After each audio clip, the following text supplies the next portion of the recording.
શિનોર તાલુકાના તેરસા ગામે વીજ કરંટ લાગતા 2 ભેંસોના મોત.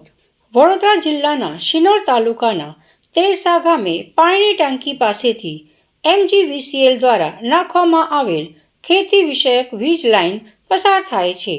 આ વીજળીના જીવંત વીજ તાર ગમે તે કારણોસર તૂટીને નીચે પડતા ત્યાં ઘાસચારો ચરી રહેલ પટેલ અશોકભાઈની 2 ભેંસોને વીજ કરંટ લાગતા ઘટના સ્થળે મૃત્યુ પામી હતી.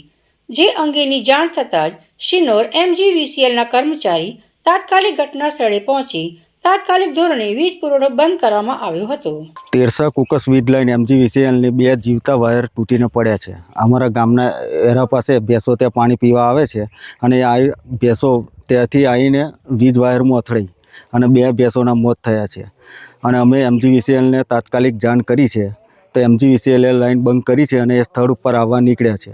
આવીને આગળની કાર્યવાહી કરશે અને સરપંચ તરીકે અમારાથી જે થાય તે પ્રોસેસ અમે કરીશું.